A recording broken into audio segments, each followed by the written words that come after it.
한 절씩 나누어서 보십니다. 사람이 아내를 맞이하려 데려온 후에 그에게 수치되는 일이 있음을 발견하고 그를 기뻐하지 아니하면 이혼 증서를 써서 그의 손에 주고 그를 자기 집에서 내보낼 것이요.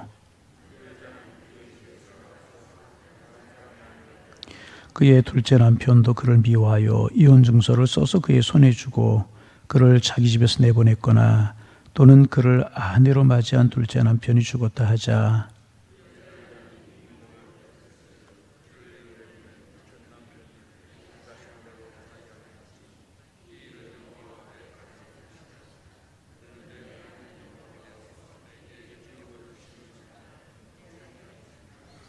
함께 보십니다. 사람이 새로이 아내를 맞이하였으면 그를 군대로 내보내지 말 것이요 아무 직무도 그에게 맡기지 말 것이며 그는 1년 동안 한가하게 집에 있으면서 그가 맞이한 아내를 즐겁게 할지니라. 아멘.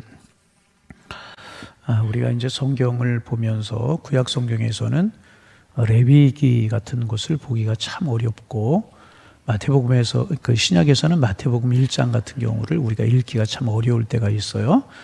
레위기는 제사법을 이야기하고 있기 때문에 지루하고 그러나 이제 그 속에 있는 하나님의 섭리가 있는 것이죠. 마태복음 1장은 누가 누구를 낳고 이런 족보가 기록되어 있기 때문에 조금 어렵습니다. 그러나 그 속에 또한 하나님의 복음의 의가 흐르고 있다는 사실을 우리가 이제 알 수 있어야 됩니다. 우리가 신명기를 쭉 보면서 신명기 24장을 오늘 보게 이제 되었습니다. 그런데 이제 신명기를 보면서 우리가 조금 이제 이렇게 그 말이 그 말 같고 그 말이 그 말 같은 그런 내용들이 참 많이 이제 나와요. 그런데 항상 우리가 기억해야 될 것은 뭐냐 하면 하나님께서 이스라엘 백성들이 가나안 땅에 들어가거든 이렇게 살아라. 아주 세밀한 것까지 가르치시는 그런 교훈들이기 때문에 조금 지루한 것 같지만은 실제적인 내용들이 이제 기록이 되고 이제 있는 것입니다. 이제 23장에서는 이스라엘 총회에 들어오지 못하는 사람들은 이러이러한 사람들이다. 이제 그런 내용들을 이야기하고 있고요. 24장에서 말씀하고 있는 것은 뭐냐 하면 사회적인 약자들에 관해서 이야기하고 있는 거예요. 여러분, 어느 사회이든지 간에 사회적인 약자가 이제 있습니다. 쉽게 말하면 고대 사회에서는 여성들이 사회적인 약자였었어요. 그렇잖아요. 여성들. 또 고대 사회에서는 노예들이라고 이야기를 할 수 있고 오늘 우리 사회에서는 이제 여성들도 사회적인 약자이겠지만은 가난한 사람들 약자일 수 있고 병든 사람들 약자일 수 있고 성경에도 그렇지만 이제 오늘 사회에서도 과부 고아 이런 사람들이 사회적인 약자가 이제 될 수가 있습니다.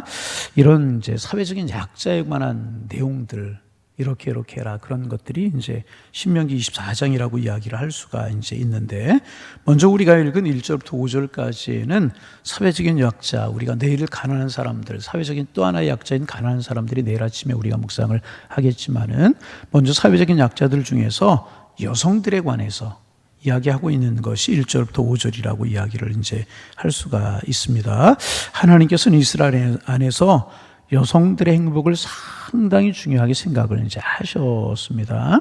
그래서 여성들에 관해서 두 가지를 말씀을 이제 하셨는데 하나는 여성의 이혼과 재혼을 허용 이제 하신 것이고 다른 하나는 이제 아내의 행복을 위해서 새로 결혼한 남자는 1년 동안 군제를 면제시키는 그러한 규례를 하나님께서 이제 말씀을 이제 하셨습니다.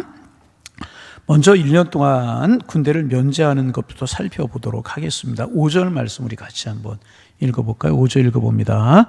사람이 새로이 아내를 맞이하였으면 그를 군대로 내보내지 말 것이요 아무 직무도 그에게 맡기지 말 것이며 그는 1년 동안 한가하게 집에 있으면서 그가 맞이한 아내를 즐겁게 할지니라. 여러분, 일반적으로 여자가 새로 이제 결혼을 해서 시집을 가게 되면 의미가 많아지고 책임이 커지게 이제 됩니다. 그리고 적응이 참 어렵습니다.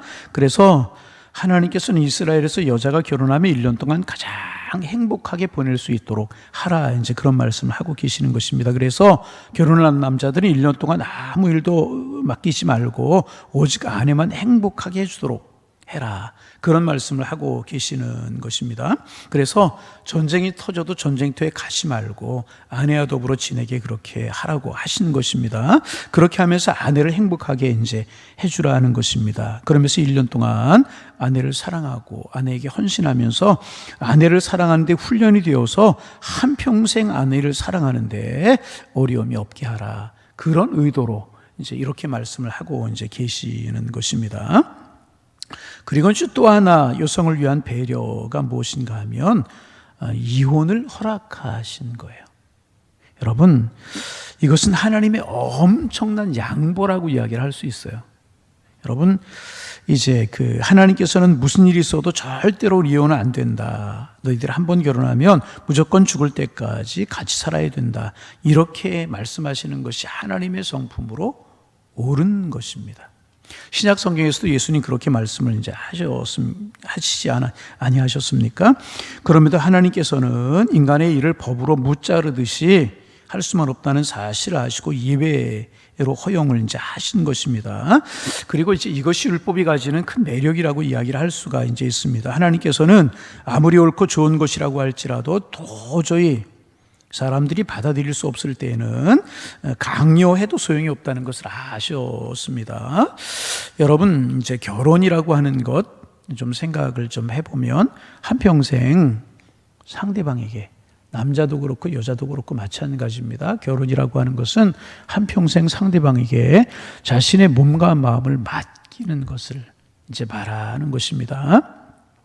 그럼에도 불구하고 인간은 너무나도 불완전하고 죄로 인하여서 삐뚤어져 있기 때문에 결혼의 문제가 없을 수 없습니다. 그래서 이제 자신을 죽이고 상대방에게 자신을 낮추어서 행복을 만들어 가야 이제 되는 것입니다. 그러나 서로가 도저히 맞춰지지 않을 경우가 있는데 하나님은 여자의 행복을 위해서 예배를 허용하신 것입니다. 1절 2절 말씀 우리가 같이 한번 읽어볼까요? 1절 읽습니다. 사람이 아내를 맞이하여 데려온 후에 그에게 수치되는 일이 있음을 발견하고 그를 기뻐하지 아니하면 이혼 증서를 써서 그의 손에 주고 그를 자기 집에 보낼 것이요 그 여자는 그 집에서 나가서 다른 사람의 아내가 되려니와. 이제 그렇게 되어 있는데요. 여기서 나중에 발견한 수치가 되는 일이 무엇인가 하는 것입니다. 수치가 되는 일이 발견이 되었을 때 그렇게 하라고 이야기를 했는데 도저히 아마도 도무지 결혼 생활을 지속할 수 없는 어떤 상황을 말하는 것이 아닌가. 정확하게 수치가 되는 일이 무엇인지 알 수 없지만은 결혼 생활을 할 수 없는 어떤 상황을 말하는 것이 아닌가 생각할 수가 이제 있어요. 여러분 이제 많이 들은 이야기고 여러분 아시는 일이잖아요. 여자들은 이제 사랑을 먹고 살아가는 존재다. 많이 여러분 들으신 그런 말일 겁니다. 어렸을 때는 아버지의 사랑으로 자란다고 그러죠. 여성들은. 그리고 결혼하면 남편의 사랑이 힘이 되어서 살아가게 이제 되는 것입니다. 그러므로 여자들은 남편이 사랑해 주지 아니하면 정신적으로 죽을 수밖에 없다는 것입니다. 그런데 여기에서 수치되는 일이라고 하는 것은 도저히 남편으로 하여금 아내를 사랑할 수 없게 만드는 일, 그런 것이라고 생각이 이제 됩니다. 남편이 아내를 도저히 사랑할 수 없을 때 아내를 포기하게 하셨다는 것입니다. 그리고 이제 이혼 증서를 써주었다라고 하는 것은 다시는 자기가 이 사람에게 남편의 권리를 행사하지 않겠다라고 하는, 남편으로서 모든 권리를 포기하는 각서에 해당하는 것이라고 이제 말할 수가 이제 있는 것입니다. 여기에서 우리가 이제 오해해서는 안 되는 것이 있어요. 오늘날 이제 결혼도 쉽게 생각하는 반면에 또 이혼이라고 하는 것도 우리 사회에서 굉장히 너무나 쉽게 생각하는 것이 아닌가. 그래서 이제 마음이 아픔이 있는 것이 이제 사실입니다. 그래서 여러분 이제 주례를 종종 해요. 이번 주 토요일 날도 제가 이제 지난번 교회에서 7년을 심호하다가 오산에 와서 개척을 해서 우리 교회 이제 지금 하게 되었는데 떠나온 지가 20년이 됐어요. 그런데 이제 그 집사님 권사님 부부가 오셔서 아들이 결혼을 하는데 주례를 좀 해달라고 저번에 그래요. 떠나온 지가 20년인데 토요일 날 안양에 오셔서 결혼을 좀 해달라고 이제 그래요. 그래서 이제 처음에는 제가 정중하게 거절을 했어요. 제가 떠나온 지 20년이고 그 교회도 목사님, 담임 목사님이 계시고 부목사님들이 20명가량이 되는데 그 많은 목사님들이 있는데 왜 저한테 결혼 주례를 해달라고 하느냐. 참 고마운 일이죠. 20년 만에 부탁을 하고 얼마나 고마운 일이에요. 그런데 그 교회 있는 목사님들에게 예외가 아니니까 그 교회 목사님들 부탁을 좀 하라고. 그랬더니 아니라고 목사님 해달라고 그래서 허락을 하고 제가 이제 안양으로 결혼 주례를 하러 갑니다. 여러분 기도해 주시기를 바랍니다. 얼마나 고마운 일이에요. 20년 됐어요. 제가 떠나온 지. 그런데 잊지 않고 아들 결혼, 첫아들 결혼을 해달라고 하는데 주례 해달라고 그러니 얼마나 이제 고마운 일입니까? 여러분, 은혜롭고 축복된 결혼식 되기 위해서 기도해 주시기를 바랍니다. 매일 기도는 못해도 오늘 잠깐만 기도해 주시기를 바랍니다. 아멘을 안 하는데 조금만 기도해 주시기 바랍니다. 제가 무슨 얘기를 하려고 하냐 하면 결혼 주례를 하면서 마음속에 늘 기도하면서 생각되는 게 있어요.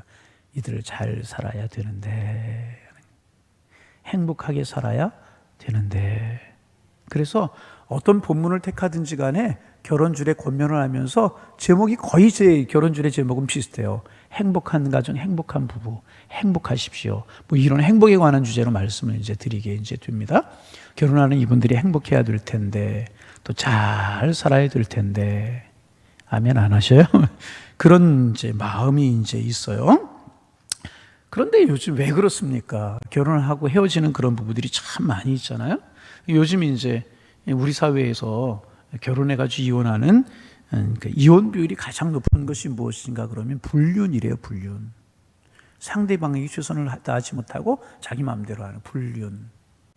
그리고 이제 또 표면적인 이유는 뭐냐 하면 성격 차이. 그래서 여러분 결혼 사유가 뭡니까? 그러면 배우 많이 이야기하는 것 중에 하나가 뭐예요? 성격 차이, 성격 차이. 그 다음에 경제적인 무능, 가정을 책임질 수 없고 그런 거예요. 또 그런가 하면은 이제 시댁 식구들과의 갈등. 목사님 우리 가정 이야기하네 그래요? 하여튼 뭐 그런 것들이 우리 사회에서 이혼 사유 되는 것이라고 그래요. 이제 우리 사회하고 이제 고대 이제 이스라엘 사회에서는 좀 다르다고 이야기할 수 있는 수치스러운 일이라고만 이야기했지만 그 속에 여러 가지를 담고 있는 거라고 이야기할 수 있어요. 무엇보다 결혼이라고 하는 것은 일생에서 가장 중요한 것이잖아요. 이 중요한 것을 잘 모르는 상태에서 하기 때문에 결혼 생활에 많은 어려움이 있을 수 이제 있다는 것입니다. 그래서 하나님께서는요, 1년 동안 남자에게 다른 일을 하지 말고 일치하지 말고 서로 사랑하는 일만 열심히 하게 하라. 그렇게 하신 것입니다. 그래서 군에도 나가지 않고 전쟁이 터진 남편 군에 나가지 않도록 그렇게 이제 하면서 사랑하는 일, 익혀가는 일, 서로 축복하는 일에 이제 열심히 하게 이제 하신 것입니다. 그럼에도 불구하고 결혼이 실패할 때가 있다는 것입니다. 이때 하나님께서는 그런 사정을 무시하지 않고 예외를 인정해 주신 것입니다. 그것이 이혼을 이제 허용하신 것입니다. 그리고 그렇게 예외로 허용하셨지만은 재혼을 해서 다른 사람과 살고 있을 때 아내를 도로 찾지 못하게 하셨습니다. 이것은 사회 질서를 위한 것이기도 하죠. 그렇게 해서 다시 찾고 이러면 사회 질서가 무너지지 않겠습니까?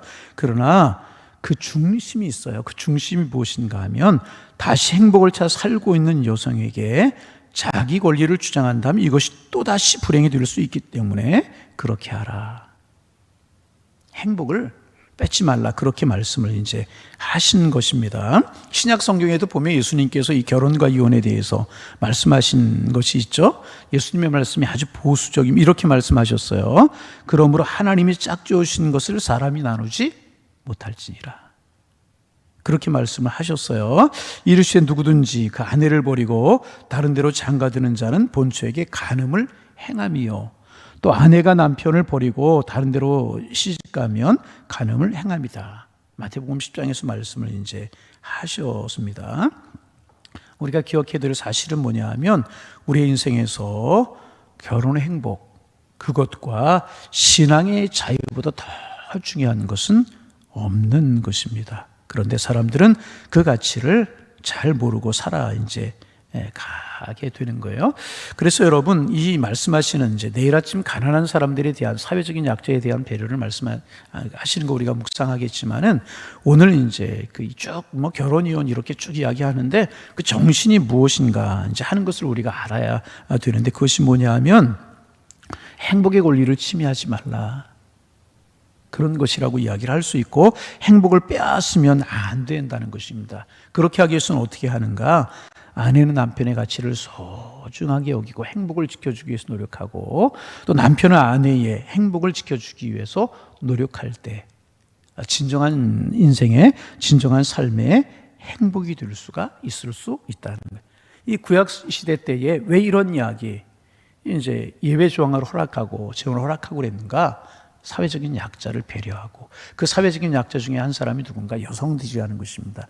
여성들에 대한 배려를 하라. 이런 말씀으로 하나님께서 이제 가나안을 앞에 놓고 있는 이스라엘 백성들에게 너희들이 가나안에 들어가면 이렇게 해라. 약자들을 배려하고 그중에 여성을 배려하라. 이런 말씀으로 이제 여성의 행복이 남자들에 의해서 박탈되거나 눌려서는 안 될 것이다. 이런 말씀, 이런 것이 정신이지. 뭐 이혼 정서를 써주고 그랬으니까 써주고 쉽게 결혼을 쉽게 생각하고 이혼해라. 여성들은 다른 데 가서 결혼을 해라. 남편은 찾지 말라. 그런 내용이 결코 아니라는 거죠. 그 행복을 보장해주고 약자를 배려해주라라고 하는 내용이 그 속에 담겨져 이제 있다는 것입니다. 여러분, 이제 우리 좀 적용을 해서 하면 우리가 이제 신앙생활을 해도 이제 교회 안에 약자가 있을 수가 있어요. 그렇죠? 여러 가지로 약자가 있을 수 있고 여러 가지로 마음과 삶이 약자가 된 분들이 있을 수 있어요. 마음에 상처가 되고 여러 가지 일로 약자가 된 그런 분들이 우리의 주변에 있을 수가 이제 있습니다. 그 약자를 배려할 수 있는 마음을 가지고 살아가라고 하는 것이 하나님께서 24장에서 말씀하시는 내용의 뜻이라는 겁니다. 여러분, 우리 이제 배려하는 배려가 우리에게 좀 있기를 원합니다. 배려가 없는 세대를 살아가잖아요. 참 요즘 세상이 이기적이 되어 가잖아요. 아파트 문화로 대표되는 그런 이제 그 사회 속에서 배려가 참 없고 약자에 대한 이해가 없는 그런 세대를 우리가 살아갑니다. 그러나 다른 사람 어떨지라도 우리 교회만은 배려가 있고, 그래서 여러분 이 주차장에서 이제 가까운 거리 걸어오는 것도 이것도 배려고, 엘리베이터에 탈 수 있지만 다른 사람을 있으니까 조금 걸어 다니는 것도 건강이 좋고, 이거 배려라고 이야기를 할 수가 있어요. 그럴 때 아름다운 가정이 이루어지듯이 아름다운 사회가 이루어지고 아름다운 교회가 이루어지게 된다는 것입니다. 그래서 오늘 정신이 뭔가 배려, 사랑이라는 것입니다. 배려와 사랑이 우리에게 있어서 그렇게 되면 결국 행복이 전달이 되고 그 행복이 결국 누구에게 돌아오느냐? 나에게 돌아온다는 것입니다. 그래서 여러분 부디 가정도 그렇고 교회 생활도 그렇고 사회적인 삶도 그렇고 우리도 그렇고 행복을, 주님이 주신 행복을 누리며 살아가는 우리 모두가 다 될 수 있기를 주님의 이름으로 축원합니다. 그러기 위해서 무엇이 중요한가? 사랑과 배려 중요하다는 기도하겠습니다.